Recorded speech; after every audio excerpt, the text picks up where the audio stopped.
Thank you so much for joining us today.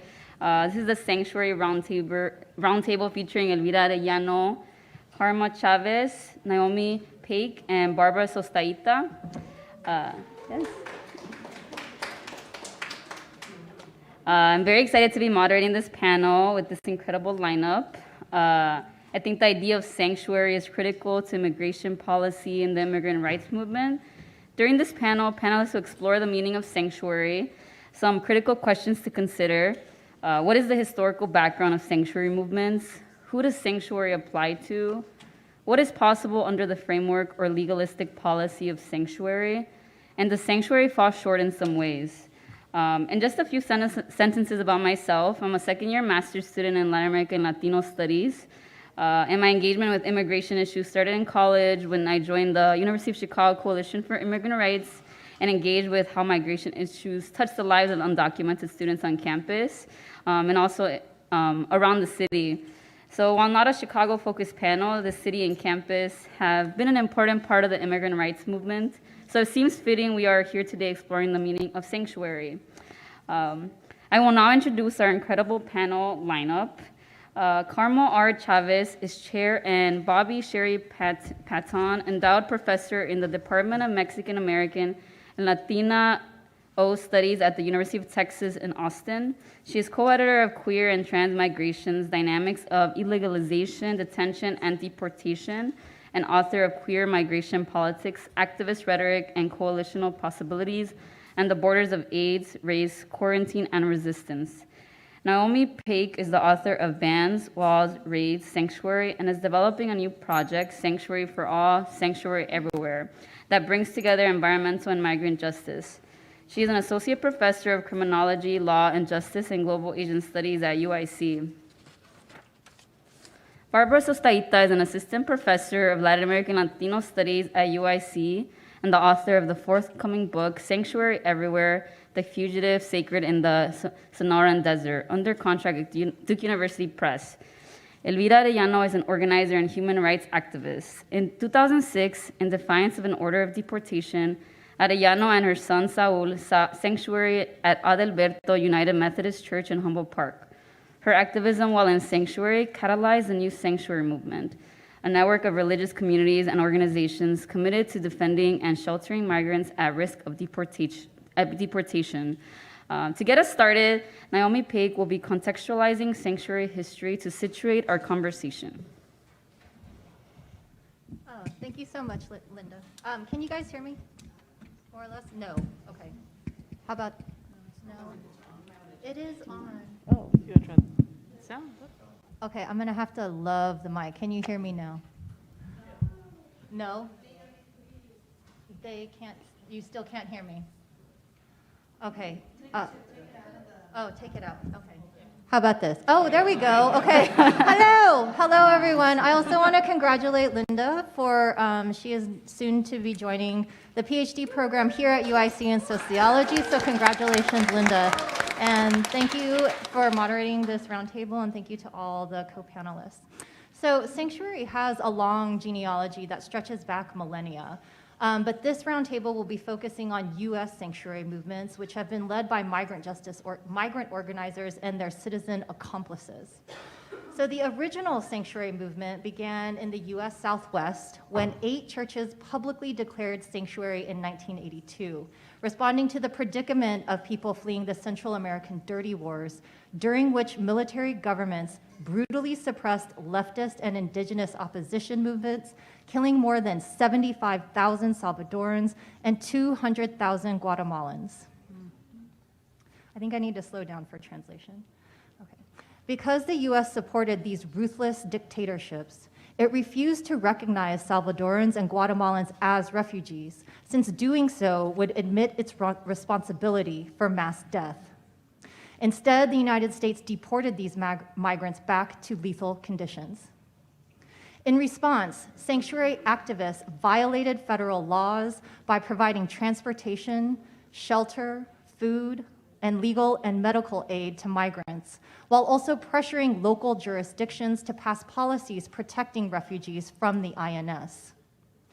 By offering sanctuary, they connected the root causes of migration, including U.S. support of repressive regimes, to the unjust immigration laws that refuse to deal with the fallout of that support. The Reagan administration, in turn, responded by criminalizing the movement, infiltrating sanctuary churches, and prosecuting 8 activists for running a modern underground railroad.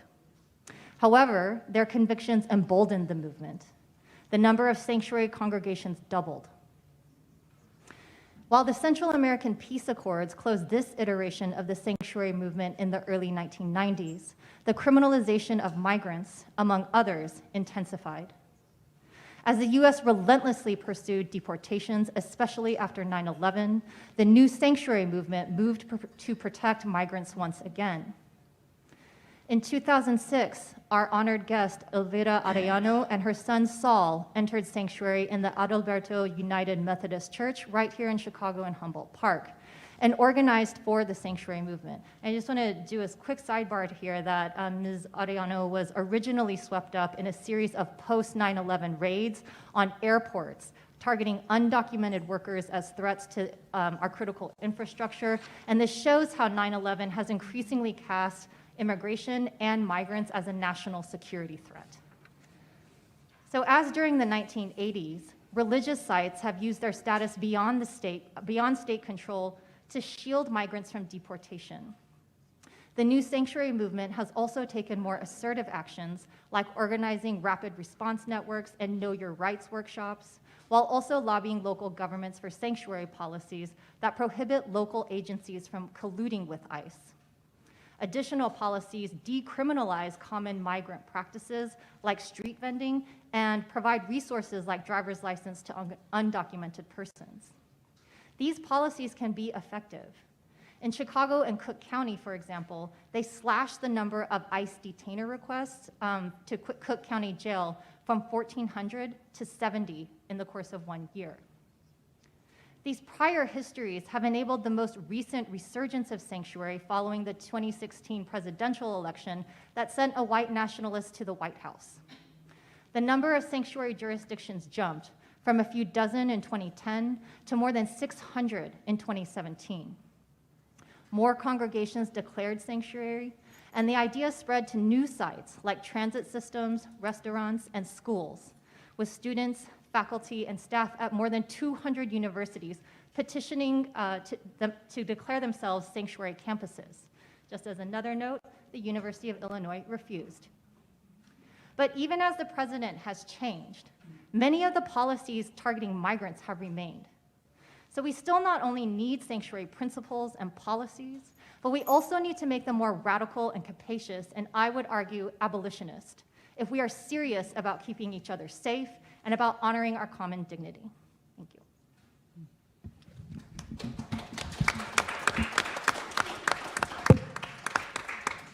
Thank you so much, Naomi, for helping to ground our conversation in important historical context. I'm going to start our conversation with the question to Elvira Arellano.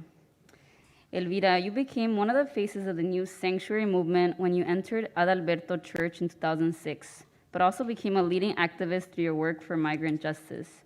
Many of us are less familiar with your continued migrant justice work after the U.S. deported you in 2007. Could you tell us more about your activism in Mexico for migrants from Central America, your return to the U.S., and your work with Venezuelan migrants here in Chicago? How do you see sanctuary fitting into your work?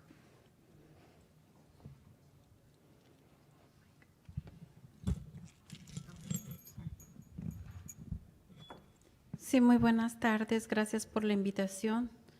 Ahorita que la profesora estaba leyendo parte del libro, me estaba recordando yo de el padre José Landaverde. Él murió en diciembre y él fue un gran activista aquí en Chicago. Cuando yo lo conocí, él fue quien me contó la historia del movimiento santuario en los años 80 y cómo las iglesias protegieron a las personas que estaban viniendo. El padre, él era de El Salvador. En una ocasión me tocó viajar a Boston, Massachusetts, para participar en la marcha del 1 de mayo. Y poco a poco, a través del tiempo, fui alimentando mi conciencia y conociendo un poco acerca del santuario. Después de haber tomado santuario y que me deportan en México, la deportación no va a detener ese espíritu, esa hambre de justicia para los demás. En Chicago, mientras estuve en el santuario, recibí mucho apoyo. Jóvenes estudiantes como ustedes, profesores académicos como ustedes, llegaban hasta la iglesia para hablar conmigo, para que yo contara mi historia, cuál era la razón que yo había tomado santuario en esa iglesia. Y mi hijo tenía 4 años cuando yo fui arrestada. Y a mí los cargos que me iban a poner eran cargos federales. Yo iba a estar en la prisión de 3 años en adelante. Podía ser y pensar, me voy a dejar, no estoy sola, porque líderes activistas de la comunidad me empezaron a decir, no estás sola. Si tú quieres luchar, tú puedes lograr muchas cosas. Y fue por eso que yo decidí luchar. Cuando me deportan en México, pues yo no sabía que en México estaban cruzando la gente para venir a los Estados Unidos. Y fue hasta acá donde yo conocí gente de Honduras, de Guatemala, de El Salvador y de Nicaragua. Muchas de las mujeres eran violadas, secuestradas, asesinadas, hombres y mujeres. Y fue que dije yo tengo que ir a la frontera. Pero yo tardé en ir a la frontera porque yo tenía mi corazón herido. Y yo no aguantaba poder ir a la frontera y ver cómo esa gente estaba viniendo a llegar a este país donde nos iban a tratar como criminales, donde nos iban a arrestar, donde nos iban a deportar, donde iban a separar nuestras familias.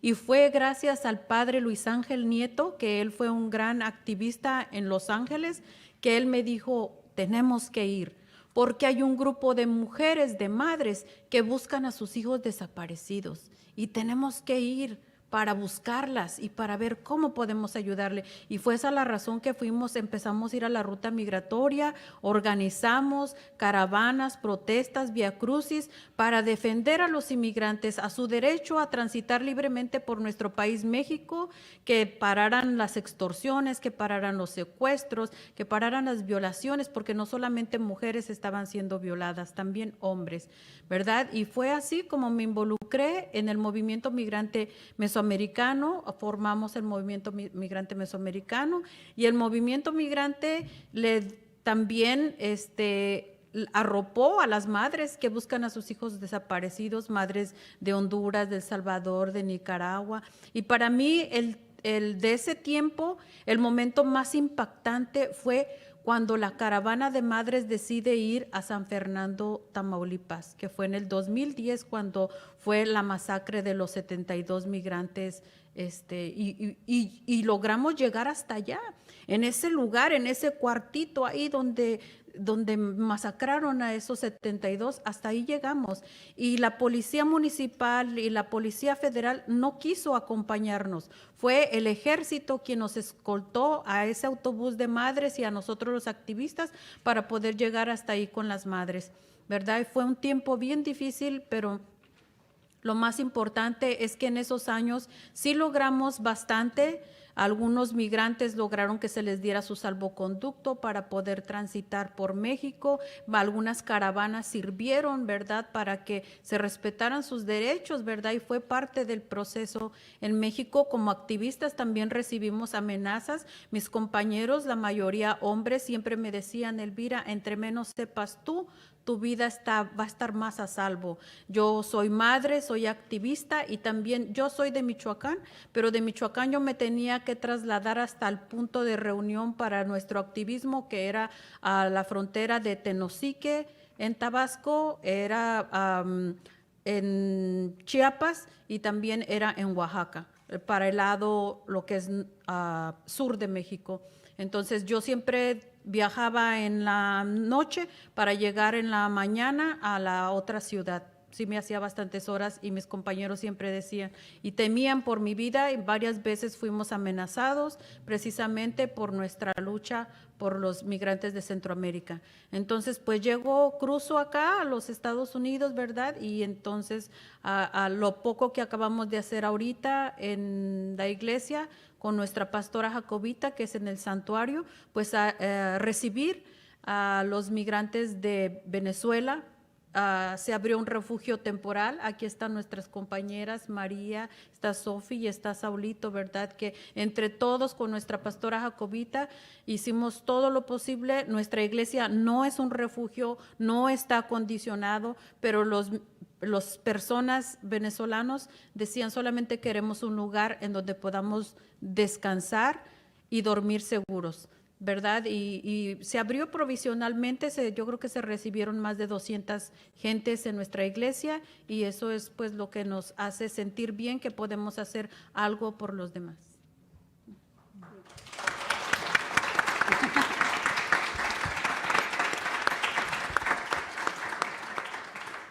Gracias, Elvira. Thank you for telling us about your activist work. Your experiences raises questions about how sanctuary moves across different spaces. So I'd like to ask our panelists about sanctuary in place. How have sanctuary movements and campaigns worked in different locations, like here in Chicago or U.S. borderland regions in Texas or Sonora, or across borders, as Elvira's activism shows us? What does sanctuary look like in different places? Karma, would you like to get us started? Yeah. Hold on. Pull it up. I should have been ready for that because we planned that that I would go next, but here we are. So I'm actually going to take this off for a minute for clarity, since I know we're having volume issues. First of all, just want to say I'm very grateful to be here, and thank you, colleagues, for the invitation and for all of the labor you all have done here, and for folks who are doing all the unseen labor in the background, putting stuff together, making sure we're fed and caffeinated. Thank you for that. It is a true honor to be on this panel. I'm honored to hear your story, and of course, these two incredible scholars. It's a wonderful thing. So I was trying to think about how to answer this part of the question or get us kicked off on this part of the question. And I guess I was thinking of a couple things. And so one was a concept that I learned about when I first got to Texas that probably had existed long before this, but the notion of sanctuary in the street.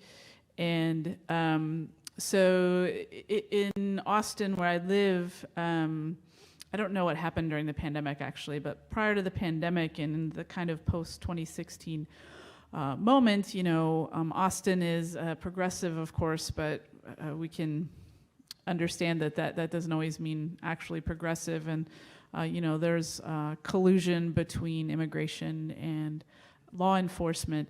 And so it was mostly a group of older white retired folks who had sort of long been involved in struggles around Latin America and had been, kind of seeing how things were going. And I don't know that they developed the concept, but they were enacting the concept of sanctuary in the street. And so essentially it was kind of like a phone tree. And if there was word that someone might be in law enforcement trouble and who also had immigration issues, this kind of group of older white women would descend on the scene and try to put up a protective barrier around the person who was in trouble.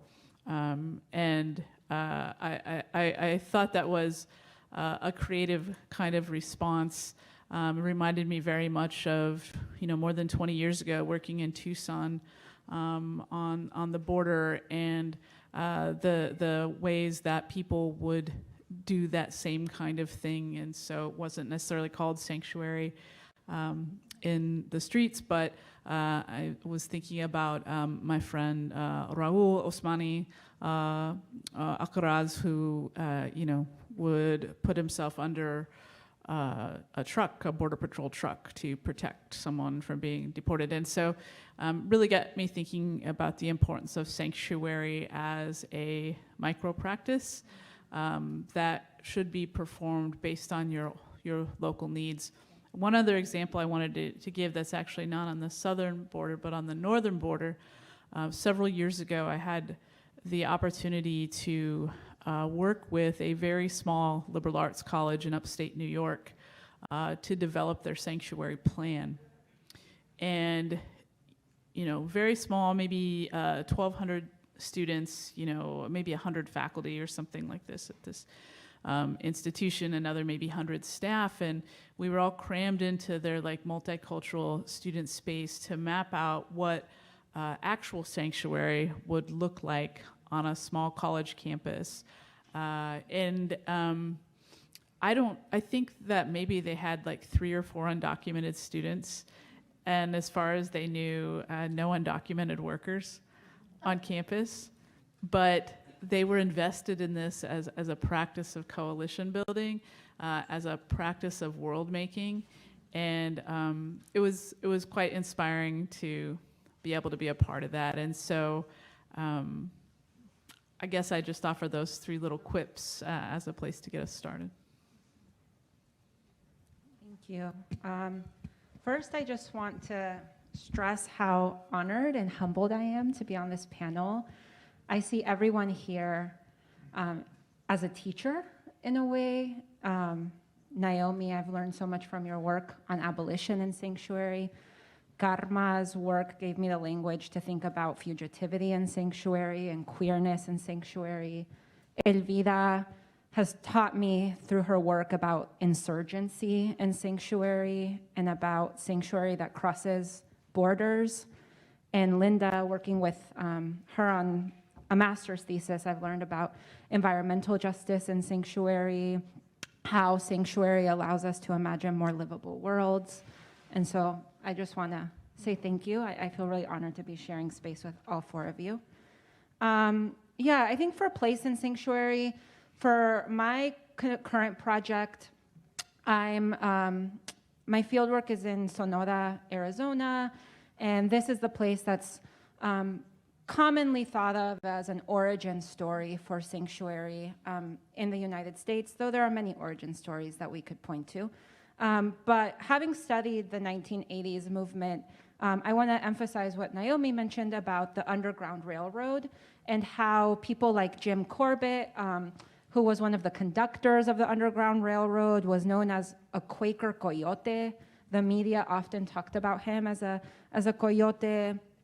And the purpose, when I've interviewed folks involved in that movement, they've told me that the goal was to move people, not to settle in a place, because they were very aware that a place was not a permanent sanctuary, and that, as Elvira mentioned during her remarks, even when they arrived to the US, people would be subject to criminalization, incarceration, and all forms of targeting, right? So churches, shelters, and other organizations across Mexico were also involved in sanctuary movements. And so what people now call this vertical borderlands, there existed a strong underground fugitive network of spaces to aid and help transport Central American migrants fleeing violence. And I want to emphasize that there are a lot of Mexicans involved in this role and in this story. I recently had a conversation with a graduate student at UIUC. His name is Isaac Wink. He's researching the work of Maria del Socorro Pardo de Aguilar, who was one of 2 Mexicans tried in the sanctuary trials that Naomi mentioned. So 2 of the 8 were Mexicans and people who were doing the work on the Mexico side of the border to shelter, harbor, and aid people on the move. And so I think just the point I want to make about place in sanctuary is always a place-based practice, right? Because place and land shape all of our interactions, but sanctuary, and as Karma said, right, called it these micro practices. I think these micro practices or these insurgent fugitive practices that are on the move and that are sheltering people in movement and in transit, not simply at one fixed, settled place of protection. I'll pass it. Thank you so much. We're gonna move on to the next question. So it seems that sanctuary can take many different forms in different places. I'd like to ask the panelists about what might be holding sanctuary back from helping us move towards migrant justice. What are some of the limits of current sanctuary practices like sanctuary city policies or sanctuary churches, congregation? Barbara, would you like to get us started with this question? Sure, thank you, Lynda. Yeah, and I think I'll start by thinking about how I came to study sanctuary, which was when I was a graduate student at the University of North Carolina. And after the 2016 election, I was part of a team that crafted a sanctuary campus petition. And in that process of drafting a petition, I think we were immediately met with the limits of trying to institutionalize a tradition that is inherently unruly. And so we had to put limits. When you institutionalize something, when you write it in a petition, you're placing limits and boundaries on what the practice can be. And so we realized that we were asking for help for our students who were the brightest of the brightest in North Carolina, who could make these claims to a good immigrant framework, who could make these claims, going back to Yvonne's paper earlier, claims to innocence, claims to brilliance, claims to productivity. And so we quickly realized that there were limits to trying to take this practice and implement boundaries around it. And in my work, I think a lot about sanctuary and the sacred, because sanctuary comes from sanctus, a Latin word meaning sacred.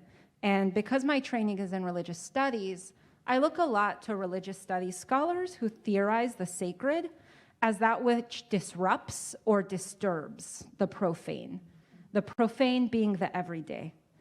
And so these folks theorize sacred as unsustainable, as something that doesn't last, as unruly, as messy, as contagious, as transgressive.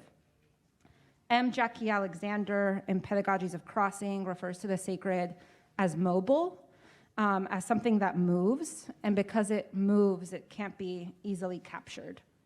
And I think about this with the limits of sanctuary, because I think sanctuary as a sacred practice is unruly, is messy, and these sanctuary cities, sanctuary universities, sanctuary homes, sanctuary campuses, I think are trying to operationalize or instrumentalize a tradition that is very, very sacred.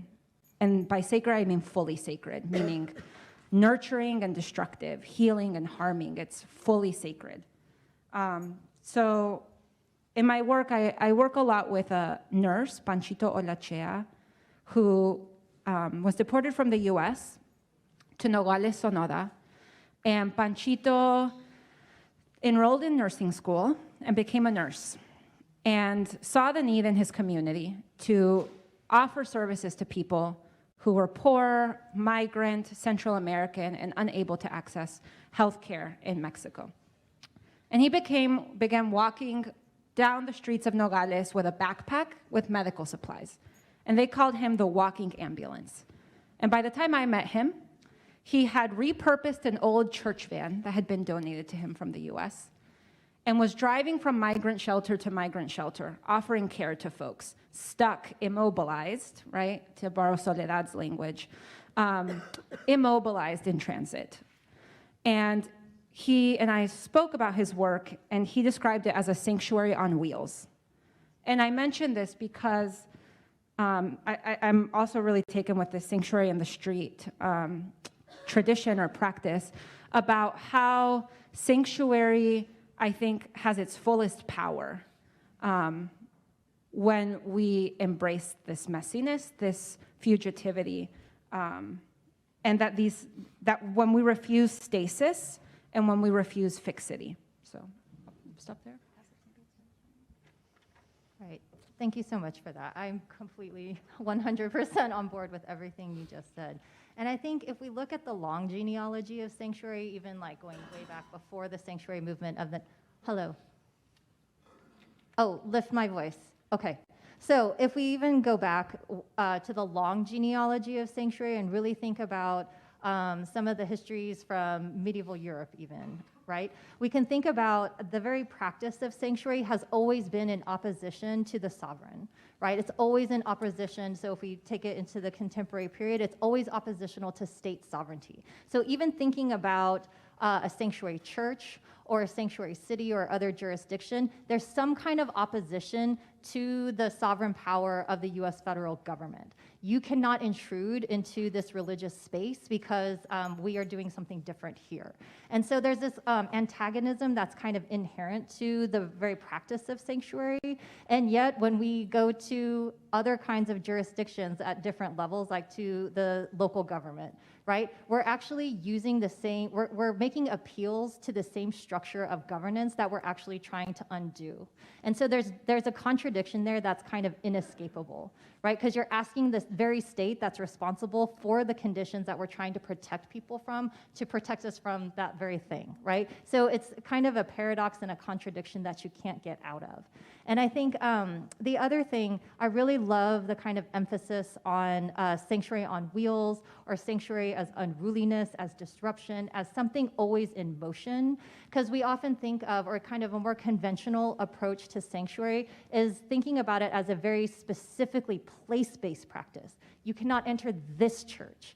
This jurisdiction of this city will not collaborate with ICE, right? And so it is a kind of, it's thinking through bounded spaces, right? And that is reproducing, again, some of the very structures that we're trying to fight against, about territoriality, right? About boundaries and about borders, right? It's in a different kind of valence, but it can reproduce some of the same problems. So, I know Barbara has worked on this with certain migrants in sanctuary, but it does become, it's different, but it does become a space where their mobility is constrained, where they're not able to leave the space of sanctuary without the threat of deportation. And so there is a kind of, I heard a minister who has hosted sanctuary in their church, actually in North Carolina, and she described herself as kind of a humanitarian, low-level security prison guard. Right? And she's like, the people who were living in my church could leave at any time, kind of, but not really. And so there were times when the people that she was sheltering just wanted to walk out of the church and keep walking, right? And so there is this kind of same logic of boundedness, about borders, that is like when we think about sanctuary as a bounded practice or a place-based practice, we actually need to think about how can we undo the very logics of territoriality, bordered spaces, and things like this, if we're going to get real about making sanctuary as effective as possible. So I'm going to move on to the next question. So far, our conversation has shown us how powerful sanctuary can be, that it takes many different forms, whether it's in motion or stationary, and also how current sanctuary practices might be holding us back. So I'm going to ask a question about looking to the future. Where do the panelists want to see sanctuary movements moving in the future? How can we advance sanctuary movements for justice? Naomi, could you start us off? Okay, I'll try to be brief since I'm talking too much. Okay, so as I'm going to go hard for abolition and sanctuary together, that we actually need an abolitionist vision of sanctuary if we're going to get real about really taking the migrant justice slogans, sanctuary everywhere, sanctuary for all, seriously, right? So what would it mean? Who is included in the all? Like in the current configuration, we're thinking about undocumented persons at risk of deportation. But does that include, how can we make that all as capacious as possible, including citizens who are similarly, not exactly the same, but similarly criminalized and targeted by the state for early death, right? How do we think, and then also, can we think even more capaciously in terms of who or what is included in the all? Again, if we go back to the genealogy of sanctuary, it's not just about humans under duress. It's about, think about butterfly sanctuaries or national parks or marine preserves, things like this, right? So if you think about the all as encompassing also any kind of life form, including non-humans, including habitats that are under duress from things like climate change and extractive capitalism, right? All of the things that life depends on, air, clean air, water, land, right? If we include all of these things in sanctuary, then we're really radically opening it up. And that it's not just about this is the appropriate subject who deserves protection. And we let go of any kind of boundaries around who's deserving or undeserving. That's one of the logics of the good, bad immigrant, for example, that we need to let go of completely, right? And then if we're thinking about sanctuary everywhere, what does that mean when we have often thought or conventional approaches to sanctuary are about that bounded space? If we're thinking about sanctuary everywhere, then we're thinking about creating a space where everyone has dignity and everything has dignity. Everything has the resources it needs to live and live well, right? Then we're actually thinking about the elimination of sanctuary as a bounded practice, right? And so, yeah, I'll leave it there. Thank you so much.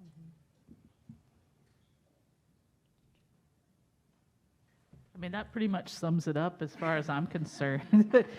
I mean, but I think what I would add is that part of what I think you propose, Naomi, is thinking about sanctuary as an expansive logic and expansive practice. And so if we can apply that in the broadest possible way, we do logically get to an abolitionist vision where people are cared for, the environment is cared for, animals are cared for, and things that are, if sanctuary is definitionally opposition to the sovereign, then all of that happens without having to abide by the nation state, the borders, the walls. And I think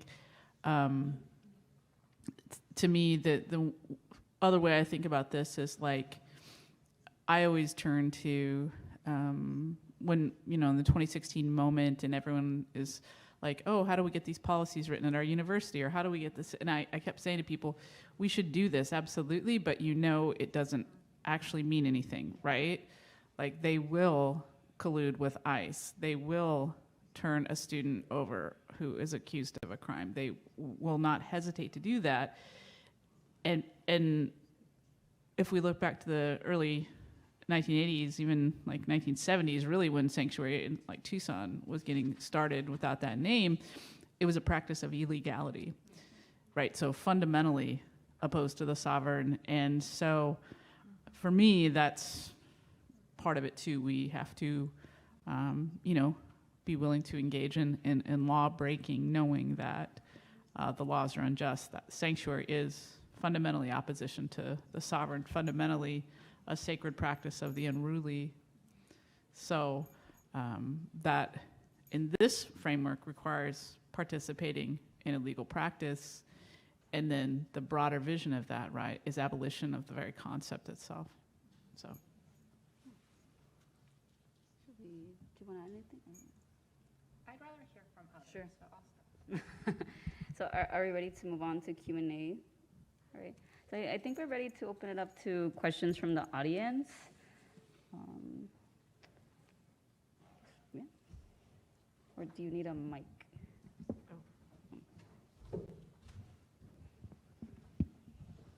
Gracias. Elvira, muchas gracias por su presentación, and thank you to everyone. I think I have a question for Elvira in particular. Me gustaría preguntarle, bueno, mi nombre es Mario, soy de Tangancícuaro, Michoacán, hijo de migrantes y mi abuelo era bracero. Entonces, El mío también. Paisanes aquí. Sí. Y bueno, estudio mi doctorado en la Universidad de California en Santa Cruz, en el Departamento de Latin American Latino Studies, que es el mismo departamento que está acá. Mi pregunta tiene que ver con esa idea del futuro, ¿no? de los santuarios. No sé si se ha percatado o en sus grupos ahora esta migración que desde hace unos 3, 4 años de centroamericanos pasando también ahora por Michoacán, ¿no? Cambiando las rutas y quedándose en un tránsito limbo, ¿no? En donde antes quizás conocíamos que se quedaban en la frontera, deambulando, pero ahora también se quedan en estos espacios en las poblaciones, ¿no? Yo los veo en mi pueblo cada que voy, pidiendo apoyo, dinero, en los topes de las carreteras nacionales.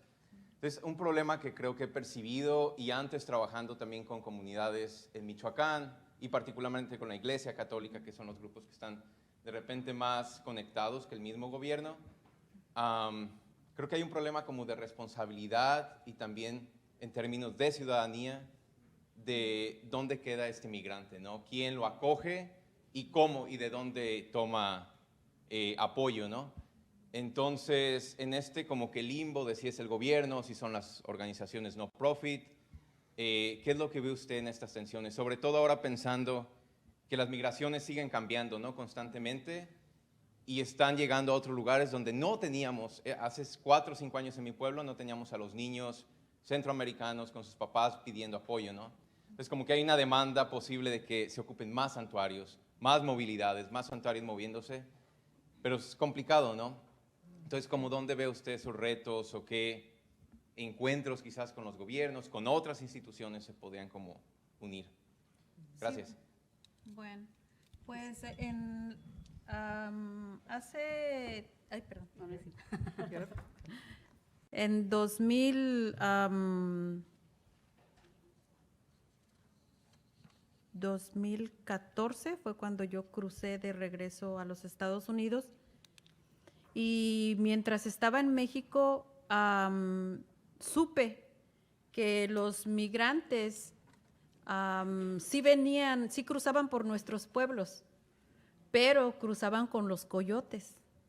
En nuestros pueblos los coyotes tenían casas de seguridad, pero después ya cuando el tiempo cambió y muchos de los migrantes pues empezaron a cruzar en grupos acompañados sin la necesidad de un coyote y es cuando comienzan a aumentar los secuestros, ¿verdad? Les secuestraban, ¿por qué? Porque ellos no están pagando, un coyote no está pagando por la seguridad de ellos. El padre Alejandro Solalinde en el albergue, nosotros fuimos a Oaxaca para apoyarle mucho cuando él estaba siendo amenazado de muerte, ¿verdad? Y desde ese tiempo nosotros estuvimos luchando para cambiar las políticas públicas en México. Sí se logró un cambio, se les comenzaron a dar los salvoconductos a los migrantes. Desafortunadamente, ahorita en este momento, el Instituto Nacional de Migración en México es un cáncer terrible que viene de años atrás. No es del gobierno actual y se ha dificultado hacer el cambio. Todos sabemos lo que acaba de ocurrir hace unas semanas, ¿verdad? En Juárez. Y nosotros tuvimos una reunión una semana antes de que ocurriera esta tragedia en Ciudad Juárez. Tuvimos una reunión con el padre Alejandro Solalinde, el cual ha estado muy cercano a nuestro presidente Andrés Manuel López Obrador en México y él ha estado hablando sobre un proyecto, ¿verdad?, para precisamente ayudar a los migrantes. El papá de mi hijo es de Honduras y nosotros tratamos de arreglar sus papeles de él antes de que naciera mi hijo. Y fue bien complicado para arreglar sus papeles, a pesar de que yo tenía el conocimiento y conocía más gente, ¿verdad? Fue complicado. Después de que nació mi hijo, fue bien complicado. Yo crucé la frontera en 2014 y el papá de mi hijo se tuvo que quedar atrás, porque él no tenía sus papeles para poder llegar a la frontera con Estados Unidos. Y ya estando acá fue cuando él arregló su residencia, ¿verdad? Pero básicamente arregló su residencia, pero para poder llegar a la frontera y poder reunirse con nosotros. Y él está acá con nosotros. Pero en realidad el proceso para arreglar el estatus migratorio de las personas allá en México por parte del Instituto Nacional de Migración, aunque nuestro presidente esté dando otras instrucciones, en el Instituto Nacional de Migración el proceso lo están tratando de hacer lo más tedioso posible para las familias, pero nuestro presidente es una persona muy humanitaria y él está haciendo todo lo posible para que las familias inmigrantes en nuestro país sean protegidos sus derechos. Sabemos que la delincuencia organizada creció muy fuerte en nuestro país, ¿verdad? Y en la administración de Felipe Calderón, el combate a las drogas puso como a la delincuencia organizada en peligro se puede decir, su fuente, su modus vivendi, que era traficar con drogas. Entonces es cuando la delincuencia organizada comienza a secuestrar personas, ¿verdad? Y no solamente secuestra migrantes, sino también empieza a secuestrar a los ciudadanos mexicanos y empieza a secuestrar a las personas mexicanas que están intentando, o cualquier persona que esté en la frontera intentando cruzar a los Estados Unidos precisamente para extorsionar y pedir rescate a la familia. Entonces, precisamente eso es una de las cosas por la cual muchos de nosotros como michoacanos, como mexicanos, decidimos dejar nuestro país para venir a protegernos de eso, ¿verdad? Y ahora nosotros estamos luchando desde acá también para que eso cambie y que nuestro país cambie, y por eso es que estamos apoyando a nuestro presidente en México para que las cosas cambien. Y es verdad, el Instituto Nacional de Migración va a desaparecer. Va a desaparecer, no tengo yo muchos detalles, pero sí nos habló el padre Alejandro Solalinde sobre este nuevo proceso, y del cual se estará hablando, nuestro presidente estará hablando de ese cambio en ese proceso que se va a dar. Y fue precisamente, él nos habló de ese cambio una semana antes de que ocurriera lo de Ciudad Juárez. Y no es algo que se esté haciendo por lo que ocurrió en Ciudad Juárez, no. Yo soy testigo, mis pastoras Jacobita y Emma son testigos de que tuvimos esa reunión con varios líderes de California también, donde nos hablaron de ese nuevo proyecto del cual se va a hacer en México con el asunto de inmigración. Yo como activista, yo puedo decir que el Instituto Nacional de Migración es el coyote más grande que existe en México. Sí, porque nosotros fuimos testigos y lo denunciamos en México, que a través del Instituto Nacional de Migración detenían a los migrantes de Centroamérica y los vendían a la delincuencia organizada desde 3,000 pesos, depende del país donde vinieran. En aquel tiempo, cuando yo estaba en México, veíamos gente de Honduras, de Nicaragua, de El Salvador, de Guatemala, y poquitos de Cuba, ¿verdad? Porque Cuba también es otro asunto, ¿verdad? Que desde Miami se les apoya con Coyote VIP para que ellos puedan, no tengan que sufrir todo lo que sufren los demás. Entonces, es la realidad, y de verdad nosotros estamos luchando para que ningún migrante tenga que sufrir, las mujeres no tengan que ser violadas, y nos estamos dando cuenta. Hace 2 semanas nuestra pastora Yuli Contreras fue a la frontera para salvar a unos niños y reunirlos con sus padres acá. Desafortunadamente, por parte del Instituto Nacional de Migración de allá de México, llamaron a la Guardia Nacional y ella estuvo arrestada. Y nosotros desde acá estuvimos luchando y llamando a todos lados para que la pudieran dejar en libertad, porque ella es una persona que hace el trabajo humanitario de rescatar a los niños. Ella está más enfocada en los niños para reunir con sus padres y eso, ¿verdad? Afortunadamente ella solamente estuvo como 24 horas detenida, pero es algunas de las cosas que se están haciendo mal en México, ¿verdad? Que están persiguiendo, como lo mencionan, están persiguiendo personas que ayudan humanitariamente, y padre Alejandro Solalinde fue una de las personas que fue perseguido mucho tiempo por ayudar a los migrantes, y que nosotros estuvimos ahí siempre para apoyarlo. Y pues ojalá y que haya respondido a tu pregunta, ¿verdad? Pero sí me siento muy emocionada de que se está haciendo algo en México y que sí va a haber un cambio positivo para los migrantes en nuestro país. Gracias.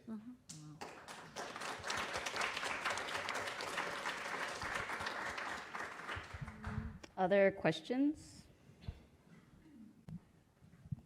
Buenas tardes. Una pregunta para la señora Elvira y una pregunta para el panel.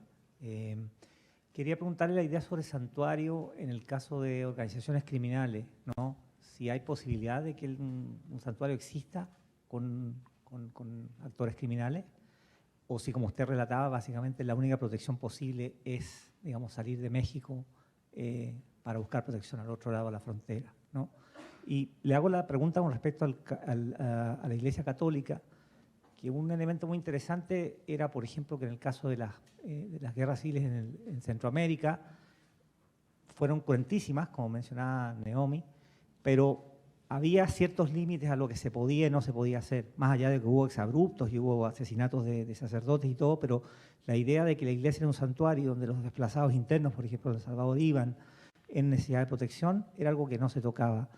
Y eso da la sensación de que en México se ha perdido, porque incluso la Iglesia Católica hace una labor tremendamente discreta a nivel pastoral, porque tiene miedo de lo que puede pasar, ¿no? Y usted estaba mencionando, digamos, el caso de los escalabriñanos, el caso del cura Solalinde, que lleva haciendo una labor de casi 20 años y que aún así ha recibido amenazas, no tenemos claro de quién.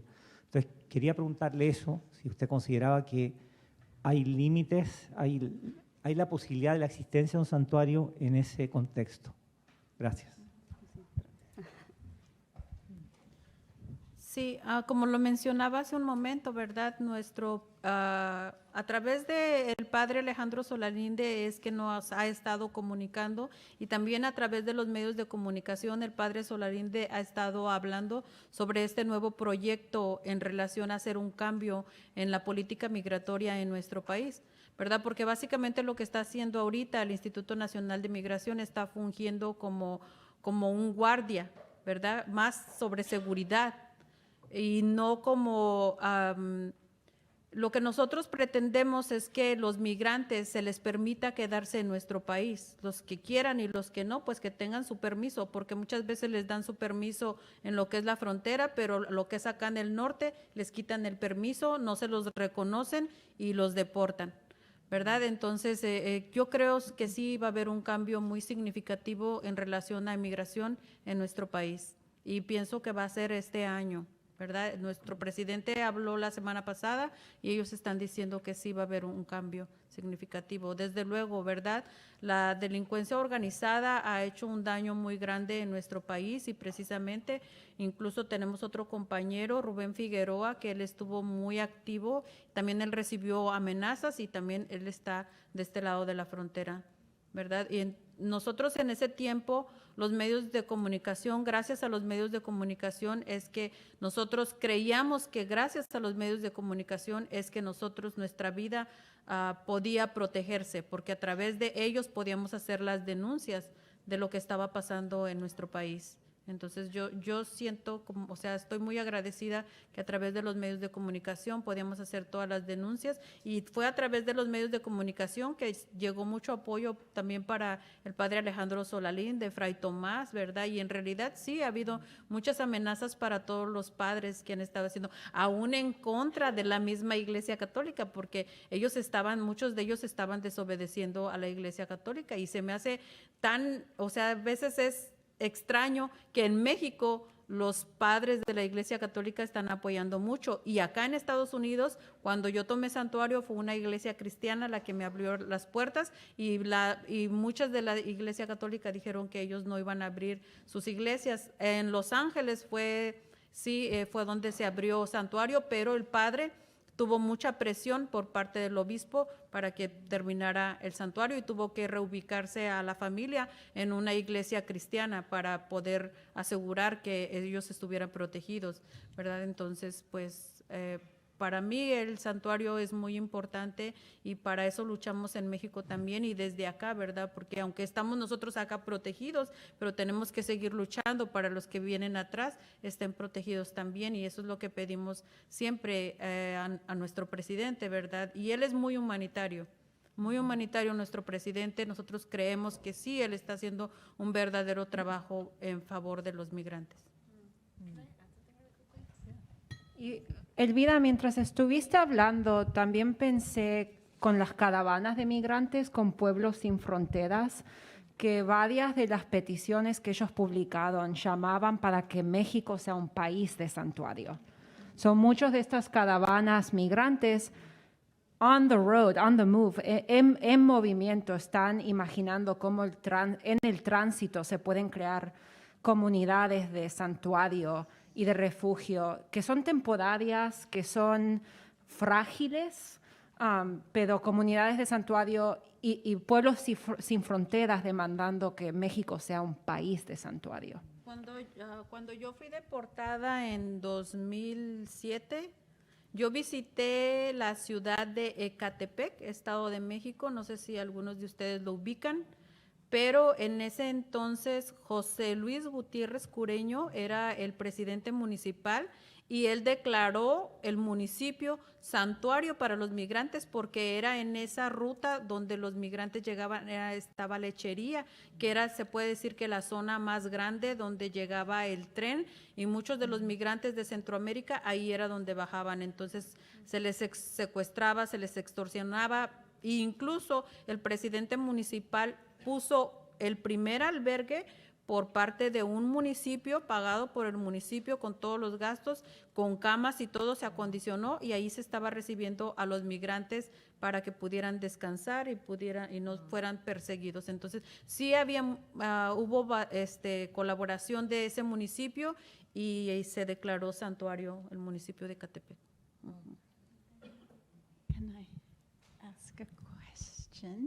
I was appreciating Andreas's question, and so I kind of wanted to also hear from the panel about it, because what it's making me think about is, if I understood your question, that you were asking about sanctuary in the context of repressive spaces or in the context of political violence in Mexico with the drug cartels, is if I understood a part of your question to be asking about. Mhm. Yes. Mm-hmm. What if not the state, it's criminal organizations Yeah. or opposing that, or even worse, it's a combination between criminal organizations and Yes. if sanctuary is even possible. Yes. So I would love to hear, I mean, especially like Naomi, I'm curious because you have written about Guantanamo, or I'm thinking about spaces, you know, like Egypt or Palestine, or and whether it's just an interesting question, and I'm just curious about that. Because then what that also made me think about was that sometimes like the right sort of co-ops ideas of sanctuary as they did with, you know, the victims' rights movement. Yep. And so it's just making me think about these other ways of thinking about it. But I'm just curious about it. I hope it's okay that I'm asking that. Okay, so this is a really great question. And I would say in the context of the US and US border regimes, you see an escalation of organized crime and cartels and trafficking networks in response to the escalation of state violence at the border, right? So the more walls that go up, the more border guards that you have, the more that you close off, seal, or try to seal off certain parts of the border, the more that migrants have to rely on or think that they need to rely on organized cartels or trafficking networks in order to cross at all. And so you really see like this kind of escalation of violence, not just by the state, but also in response to the state. So I think we need to look at the responsibility of the state and the accountability of the state for creating the conditions out of which more violent, more organized criminal cartels can do their work. Right? So it's not just about looking at the cartels themselves, right? It's also thinking about what is our responsibility, or what is our government's or our state's responsibility in terms of creating those kinds of conditions. So I think that's really important to think about in terms of if we want to really solve the root causes of organized crime, then we need to look at the state as well, right? And so I think that's part of what I would try to direct our attention to. And this is not to say that, you know, the cartels are great or that they're not like violent institutions and that they don't harm people, right? But I think that trying to resolve the issue of violent criminal networks by further criminalizing them or by escalating state responses of violence is obviously not working. So maybe we should try something else, right? And so this is where a kind of more open abolitionist framework I think could be useful to us in terms of thinking about getting out of these kinds of non-solutions that clearly haven't been working for decades. Maybe we should try some other kinds of strategies, right? And this isn't to dismiss the fact that these networks are not real problems, right? But it's just that our solutions are non-solutions, and they're actually making the problem much worse. So that's kind of what I would say. Yeah. We have about 3 minutes left. Should we stack them? Buenas tardes a todos, mi nombre es Sofía, vengo acompañando a la señora Elvira. Aquí están hablando de los santuarios, muy perfecto, ¿verdad? Santuarios para los que van llegando. Pero ¿y nosotros qué? Los que ya llevamos aquí 40, 50 años y que no pudimos, en la anterior amnistía no pudimos arreglar. ¿Qué hay de nosotros ahora? Somos trabajadores esenciales, así nos etiquetó el presidente Biden, que somos muy indispensables. Pero en cambio, ¿qué hacen? O sea, ¿qué hacen las leyes para nosotros? Nosotros somos humanos, igual que los que están allá en el Congreso. Tenemos las mismas necesidades. Comemos, lloramos, reímos, nos enamoramos. Ellos también hacen todo eso. ¿Qué nos diferencia a nosotros los indocumentados de ellos? Lo único que nos diferencia es que ellos tienen un puesto que pueden decidir lo que se hace y lo que no se hace en las leyes. Por eso desde este momento estamos también exigiendo, ¿verdad?, a esos congresistas que sean más humanos, que tengan más misericordia para todos los indocumentados. Los indocumentados vivimos en una esclavitud emocional. Esclavitud emocional, eso es lo que estamos viviendo. Porque ¿qué pasa? Un trabajador indocumentado está siempre con el temor de que si me corren de este lugar, ¿verdad?, de que tengo que trabajar 12 a 13 horas y me voy a enfermar. ¿Cuántas personas adultas como yo están tan enfermas porque han tenido que trabajar 10, 12 horas, 7 días a la semana, y que por ser indocumentados las empresas les exigen trabajar 7 días a la semana? Porque les dicen, luego le digo a mi amiga, ¿y por qué tienes que trabajar tantos días? ¿O por qué tantas horas? Es que el boss de mi fábrica me dice que si no lo hago, ya no me da trabajo. O sea, nos tienen amenazados de esa manera. Por eso yo le llamo esclavitud emocional. Estamos aquí, o sea, yo vine acompañándola, no debería de hablar, pero me permití tomar el micrófono porque quiero hacer esa invitación a ustedes. El día 1 vamos a marchar, el día 1 de mayo. Estamos muy preocupados porque nuestra gente por el mismo miedo no acude. Tenemos que hacer fuerza, tenemos que hacer presión. Muchos de nuestros amigos, de nuestros compañeros y de todos no quieren salir. Tal vez una de las razones es por el miedo, pero la otra razón es porque ya están cansados de luchar. Dicen, ¿para qué? Si no, de todas maneras no nos escuchan. Pero yo les digo, y si no hacemos nada, tampoco nos van a escuchar. Entonces hay que levantarnos, hay que unirnos, hay que hacer fuerza, porque este país se debe a todos nosotros, los que trabajamos de esa manera, los que levantamos a este país. ¿Y quién levantó a este país en la pandemia? Fuimos nosotros, los trabajadores esenciales, porque los que tenían sus cheques que les daba el gobierno, o sea, decían, ¿para qué voy a trabajar si el gobierno me está dando un cheque, verdad? Y nosotros los indocumentados no teníamos nada, teníamos que salir a trabajar porque necesitábamos comer, necesitábamos pagar nuestra renta. Entonces no se me hace tan injusto de parte de este gobierno que muchos de los indocumentados dan la vida aquí y que no se nos escuche. Los invito, por favor, pasen la voz a todos. Tenemos que hacer eso.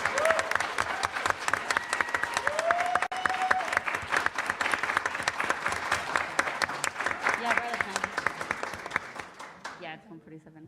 Well, thank you so much for joining us today.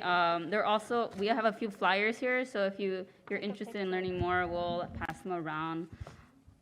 And can we also, just for a second, acknowledge that Elvira's son, Saul, is here, who was just,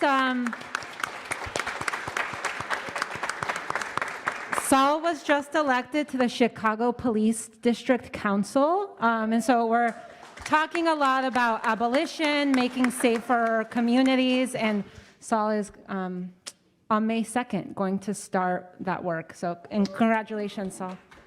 Yes, yes.